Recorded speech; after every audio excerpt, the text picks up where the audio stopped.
If you've never heard those names, then you're part of the hypnosis of social conditioning,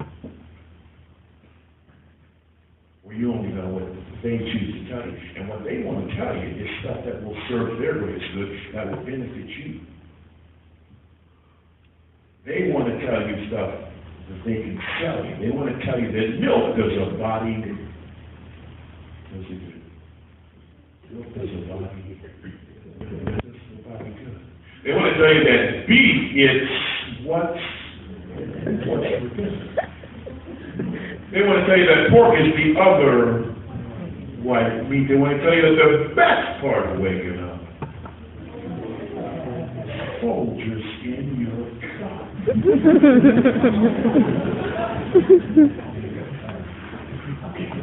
And then you have all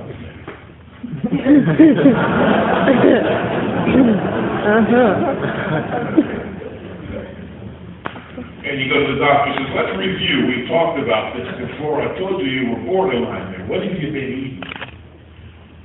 And you say, well, Doc, I know that the best part of waking up is Folgers in your cup, so I've been drinking a pot of coffee every morning. And he said, well, I told you that that's why you're getting those heart palpitations. You got so much caffeine circulating in the system that you're about to blow up. What else? Well, I know that milk does the body good, and I want to do my body good, so I put a heavy cream into my coffee every morning. So cream. Well, we told you that that's one of the biggest sources of saturated fat. You're clogging up your arteries with milk. We told you to cut down on that. What else? Well, doctor, I know what's for dinner. You know what's for dinner too, doc. What's for dinner? Pizza's for dinner! Or I have 2 or 3 hamburgers every night. What's for dinner? He says, see, well, that's another great source of saturated fat. We're not doing so well here. What else you been eating? Well, I know what's for lunch. You told me to eat more white meat. You smothered pork chops every day for lunch. Because pork is the what? The other white meat. So you did everything that they told you to do. Yeah, you ended up with a heart attack. Write this in your notes, everybody should be taking notes. Do your own research. One of the greatest resources that we have for centuries that we have the internet, right? Right? Mm-hmm. Right, so it's harder for people to lie to you, especially if you do your own homework. It's really hard. Lying is really hard these days. People still do it, but it's tougher. But I mean, you know, you can have your smartphone right there, and people can be jiving you, and you can catch them in lies right as they're talking to you. But you've got to be willing to do that kind of homework. That's the kind of homework and that kind of research and that kind of study that you can do, and you can use the internet as a valuable resource for your life. And by the way, it's absolutely free. It is available 24 hours a day, 7 days a week. And what I want to encourage you to do is to get off of Facebook, get off of Twitter, get off watching jokes on YouTube, and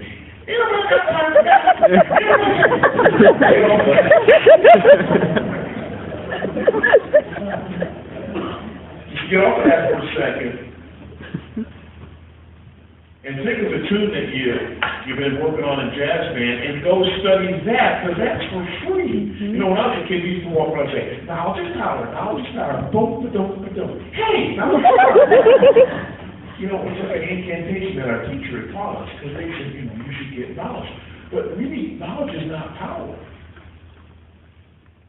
Action is power now, because everybody has access and equal access. Well, the government's trying to stop that.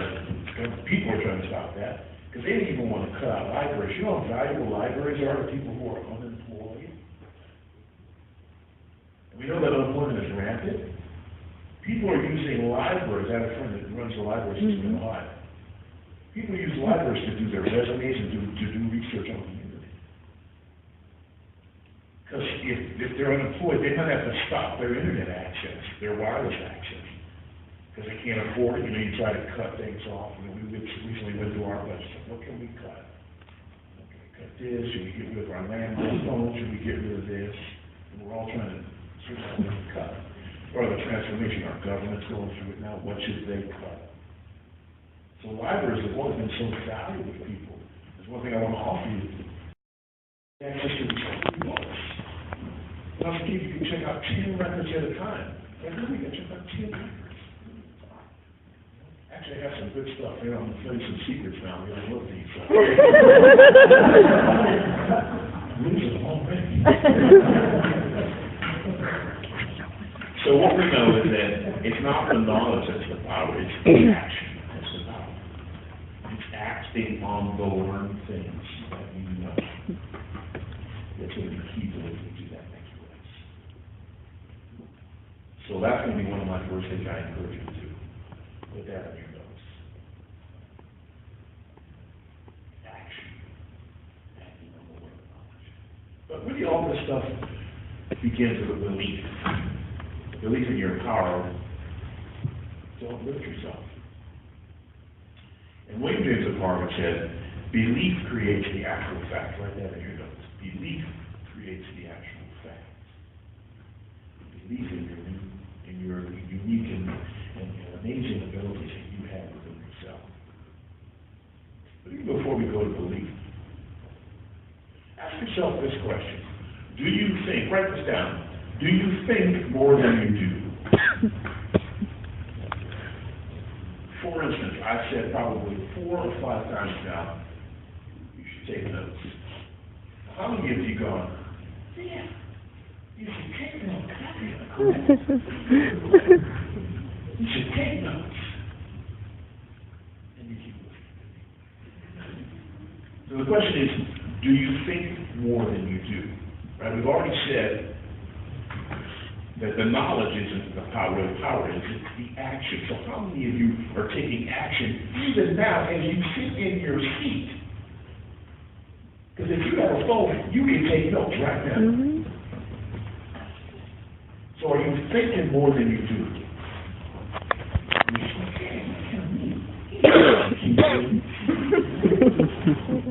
He's big.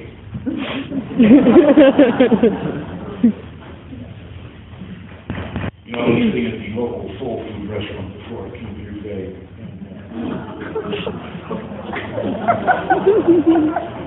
Just checking to see if you're listening.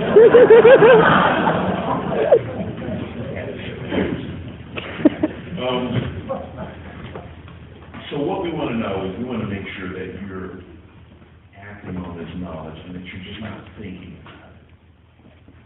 I was telling people the other day that I have a friend that has every Jamie Aver song. He's got them all. He's got some rare versions of John Coltrane records that nobody has ever heard these over a broadcast. And I think in his CD collection, he has virtually every Louis Armstrong recording. And you should hear this guy play. He really sucks. Oh, man. His trumpet is really shiny. And it's very expensive.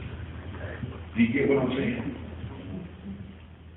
It's like you can have all these things, but it doesn't mean anything. Because this guy's got all the air sources, but he's playing with them. But he brags about the fact that he has them. And his trumpet is very shiny and very expensive, but he doesn't practice it. So it's not the acquisition, that's a word I was enjoying former. It's not the acquisition of expensive things or things. It's your use of them. What I'm trying to offer you today is become a person of action. To develop in your life an action orientation. You get that? It's like you're acting on the learned knowledge. Emerson said it best. He said, who you are speaks so loudly I can't hear what you're saying.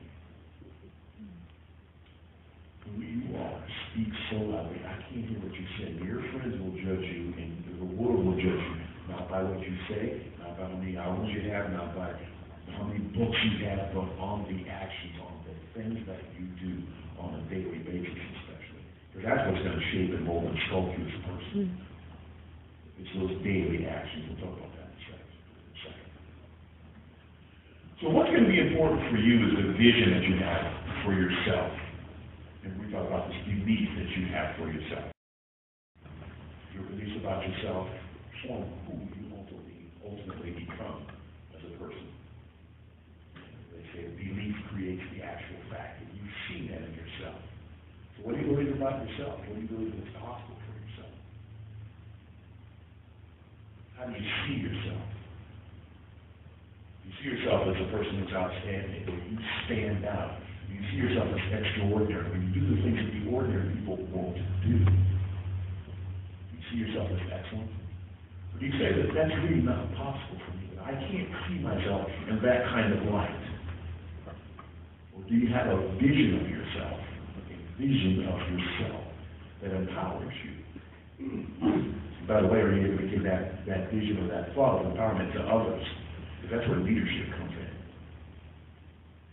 And the world is looking for great leaders, and they're all sitting right here in this audience. That you could be one of those people that's a great leader. But first you have to have that vision of yourself. There's a good book that says, where there is no vision, right? What's that what was saying? The people perish. Where there is no vision, the people perish. So if that's true, then we need to get a good vision of ourselves. So here's what we're going to do. We're going to do that together. We're going to create and do that, get that vision of ourselves together. Now, this is going to be scary for some people. Because when you ask people to see themselves as outstanding, where they stand out, where they do the things that regular people just won't do, where they go to that next step beyond mediocrity, that's a scary place for most people. Complacency is an easy place to live. But in the 21st century, you just get passed by if you're complacent, if you're just mediocre. But then you have no excuse. See, circumstances don't make the man, they only reveal you to himself. So you have to create your own circumstances, and you have to take responsibility for where you are now. You have to see it as it is. And if you're a real leader, if you take responsibility for yourself, you have to see it better than it is. You have to see it better than it is. That's the mark of true leadership. That you have a vision for yourself where you see yourself better than you are. See where you are right now. And you own that, but then you also own the vision.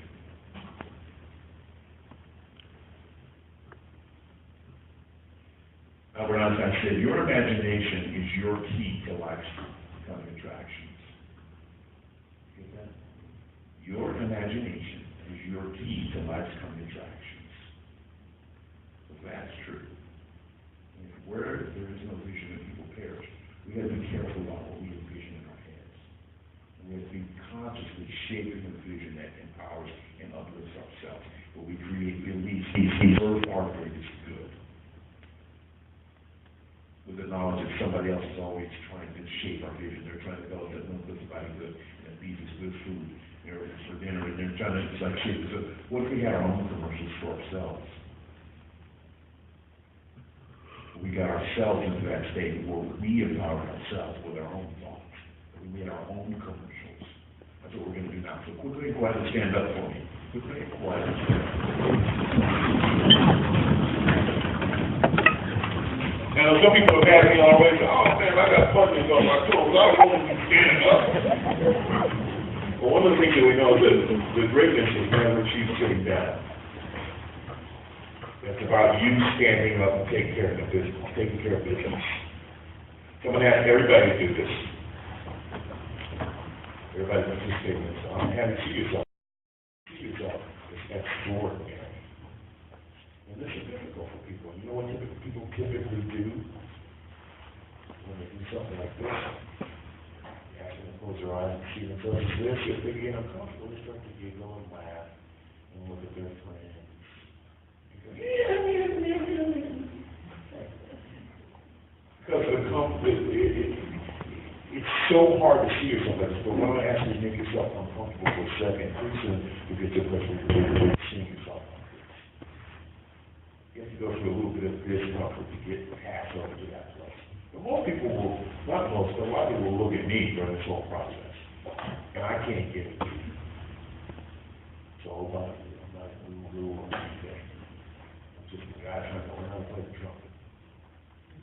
So you've got to take responsibility, which is so powerful, right? The responsibility means that you have the ability to respond to whatever's put before you. So now is your moment, now is your chance to take responsibility and to see yourself in this. So here's what we want you to do. I want you to close your eyes right now. And I want you to get a picture of yourself having practiced your instrument for 4 to 8 hours a day. And just see yourself in that practice room, that unglamorous practice room. What does it feel like to have years and years of shaping and molding and sculpting yourself, where you're practicing those rudimentary things that will lead you to that great path of performance that you're trying to accomplish? Just see yourself doing it. And now I want you to quickly just transport yourself to New York City to the front of Carnegie Hall. There you see a big poster. This is your debut recital at Carnegie Hall. And guess what? Across that, I just want you to see the sign that says sold out. You have sold out Carnegie Hall. You know why? Because people know that you have a reputation. They know you have a reputation for being outstanding, excellent, extraordinary. They know that you are superlative in everything that you do. So you have sold out the house. And I want you to go backstage right now. And I want you to peek through the curtains, and there you see that sold out house. And here's what they're saying. She is amazing. She's incredible. Have you ever heard of her? Every concert she does is amazing. You're not going to believe what you're getting ready to hear. There's a buzz in the room that they're talking about. You're getting ready to uplift that audience to the joy of music. So now as you go back in your dressing room, I want you to quickly slip on that tuxedo, that Armani tuxedo. I want you to put on that halsted gown. I want you to look in the mirror and say, I'm looking good tonight. I got to admit it, right? Because you've been working out. Body looks great, right? Yeah. That ain't funny, that's true. You're looking good tonight. Because you know you have to walk on stage with that kind of totally comfortable in your own skin, in your own body. Now I want you to walk on that stage. And I want you to see the warmth that already you give that audience because they're anticipating this great performance. And once you begin to play your instrument, as you play, just watch immediately the smile that comes to people's faces. It's through music you're giving them happiness, through joy. Now go to that next song, and I want you to give them a little technique. Play some snakes for your instrument. Okay. I want you to go to that next one now, play something beautiful. And speak of love through your instrument now. Give them the passion, give them the fire of love. Give them joy through your instrument. Give them understanding. Yeah, they realize now sometimes it takes the artist to bring peace in the world. Sometimes it takes the artist to show people, to put down their arms. Show them that. Play it for them. Play it. I want you to wrap up your concert now. As you play those final notes, I want you to watch that audience respond to you with a standing ovation. Standing up for you. You give them so much joy, so much love through your playing. Just step back now and say thank you and take a bow. Quickly strut on stage. Now come on back, because they want you there. They're still clapping. Come on back, take another bow. Take another bow. Look at it, thank you. Get that phone out. You had a brother, a father, a mother, a sister, a friend that said, you can do this. You had a friend that told you, you are great. Keep working, keep trying, keep practicing. You can back that person up. Maybe you had a supreme being that said, hey, keep doing this. You have the power to do this. You can thank that person. Just the man upstairs, do that. Someone spiritual. Just thank them. Just thank them. Just give gratitude. Just give thanks. Say thank you for letting me share with people with my love of music. Thank you for helping me uplift people through my music. Just give gratitude. Just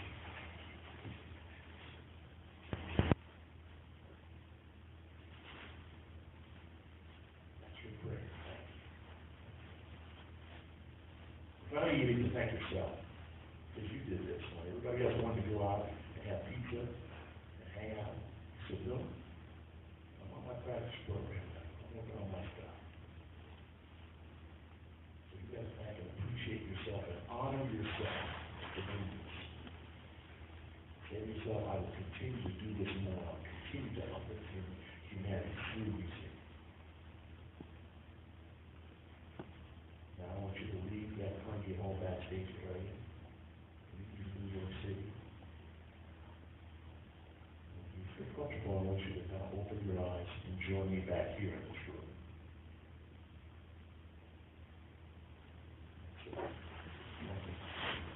And realizing this exercise, which was real simple, we chose to win in advance. And you should always choose to win in advance. We really use what we call back from the future thinking. And realize that you can be a total winner even when you're in if you think you can. You can. So raise that C up to an A. Get in that school play if you think you can. It's not the talent or the gift of birth. It's not your bank book that determines what. It isn't in the color or the texture of your skin. It's your attitude that lets you win. You can ride your own lifestyle. You can wear the gold medallion. You can profit through inflation. You can redirect this nation if you think you can. Doesn't matter if you've won before. Makes no difference the halftime score. It's never over to the final gun. Is there one? Keep on trying. You grab your dream and then believe it. Go out and work. You'll achieve it if you think you can. You can. If you think you can. You will. Have a quick and quiet seat.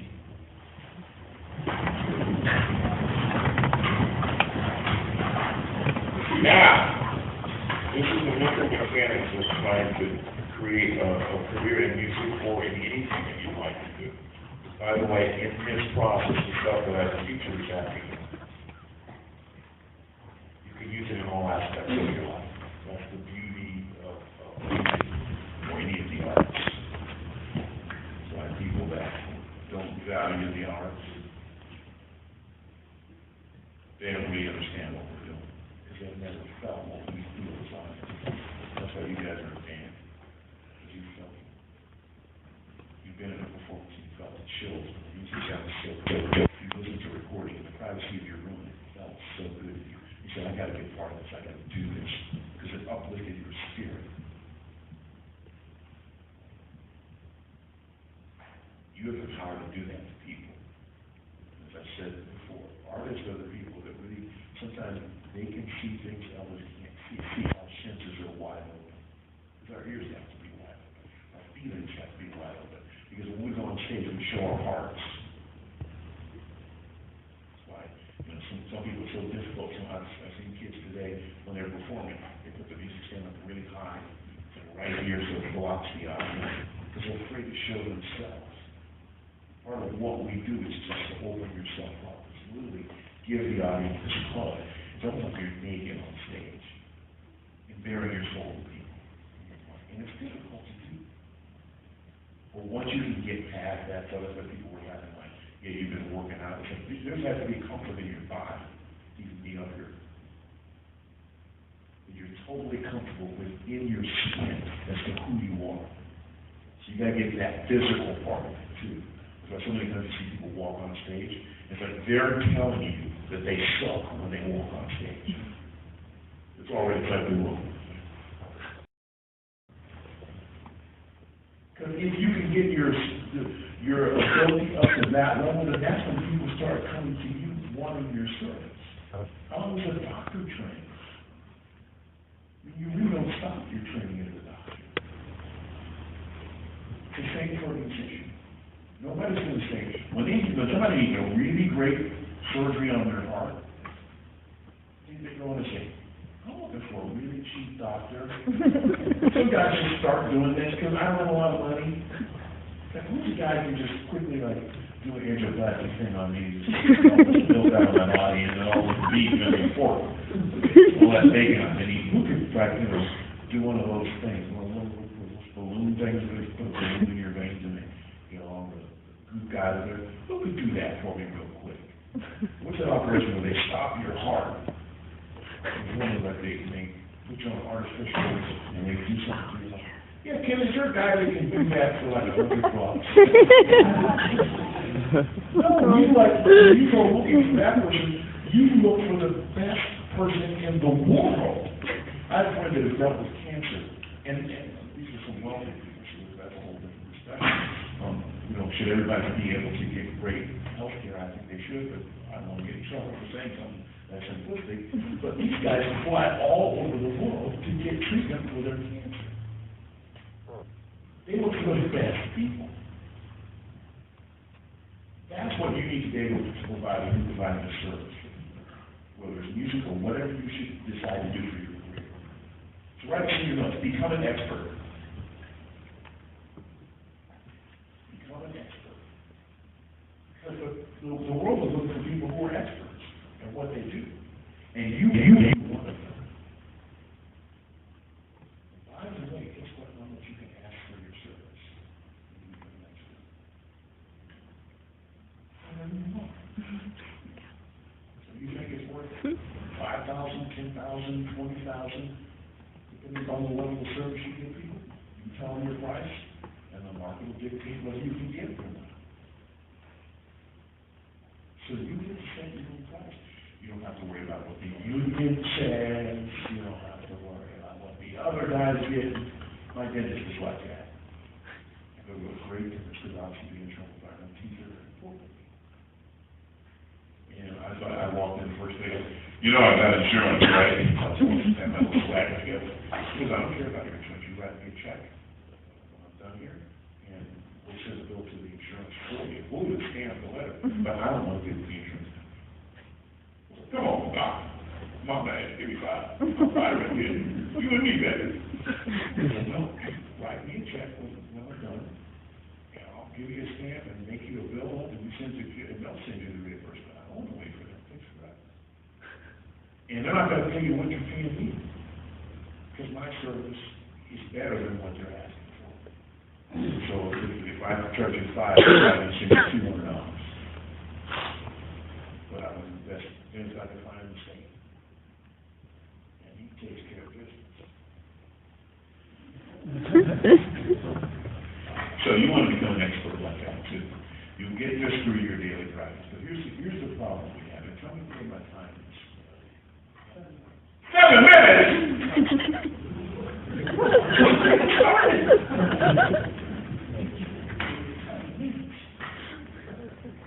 Why have you told me that before? Okay.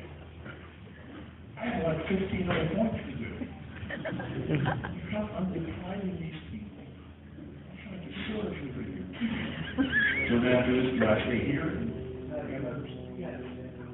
the band. Okay, let me go quickly. I'll try to go quickly. So we know we got to practice everything, but we know that practice is practice proficiency. So we have to know the practice. You can do practice anywhere. It doesn't have to be your practice. What I'd like to offer you is if you're on the corner hanging out, you're riding the bus, if you're in your car, practice. So if you're trying to learn the blues, sing bass lines to the blues. If you're trying to learn confirmation, just sing it. All you want is to try to do confirmation. If you don't know confirmation, you need to write that down and you go listen to it tonight on YouTube. And you like, if I was on confirmation, I'd sing the tunes and go, gee, I should have the G7, and I said the G7, C, G7, do the changes as you go. Or you know the blues, you sing the bass line of the blues, boom, boom, boom, boom.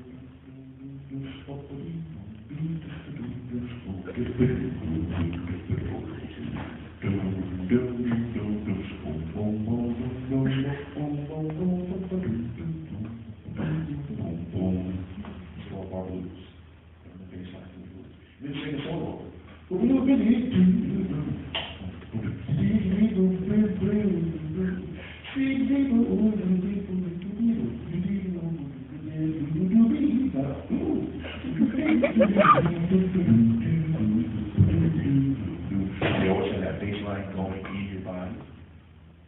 It becomes a part of you. You won't ever tune your playing. be inside you, and you internalize it within your body like that. Whatever tune you're playing, you got to know the harmony, the rhythm, and the melody, and it's got to be up inside you. And that gives me the point too. That's practicing listening. Practice listening, because you listen now differently than anybody has ever showed you before. You listen for the rhythm, the melody, and the harmony. But you become what we call an attentive listener. An attentive listener gives of him or herself as they listen to music. When you lean in. By the way, there's a sign in a Las Vegas casino that says you must be present to win. That's true in Las Vegas, but it's also true in your life. And it's especially true when you listen to music. That you must be present, that you must lean in and listen to those. So when you listen to music, what is the rhythm? It's 3/4, it's 4/4, it's sound, it's swings, it's bossa nova, it's classical basis, it's classical, it's baroque, is it minotone, is it close to regimental bebop? What is it? Figure out what the rhythm is. What is the melody? And learn how to sing a great melody or play a great melody on your instrument. Right? You should be able to go to grandma's house. You're right, grandma. Oh, you're playing the saxophone. Can you play me something? No, grandma, please. Well, you should be able to play a beautiful melody on your horn for your grandma, or for your mom, or your parents. You know, one thing you need to do with performance is to perform as often as possible if you want to be a performer. The best place to do that is church, because church is very forgiving.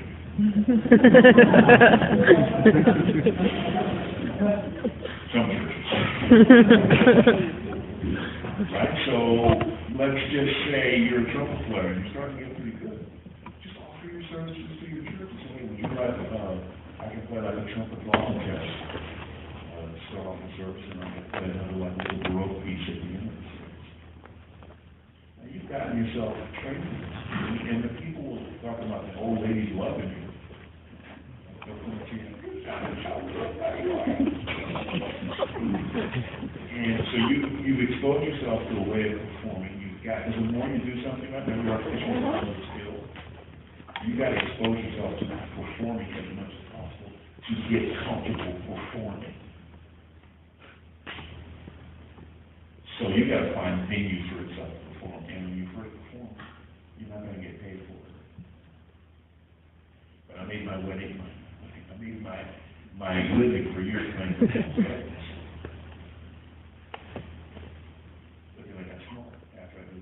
When the bride would call me, this is when you have to come do the business person. The bride would call me and say, hey, you remember that night? I heard you're really good. You're playing weddings all the way. Because I did not have that. That's expensive bride. But people would think, because I had a reputation of being good. Tell the lady, look, do you want somebody climbing all through some song in your wedding? Or do you want the best guy in town? That's me. My prize. But I have to say, who's your band for playing for your wedding party? Oh, I hadn't thought of that. We were thinking of getting a DJ. Yeah. I'm all live music. So what's your favorite song? She said, ain't nobody got time for that!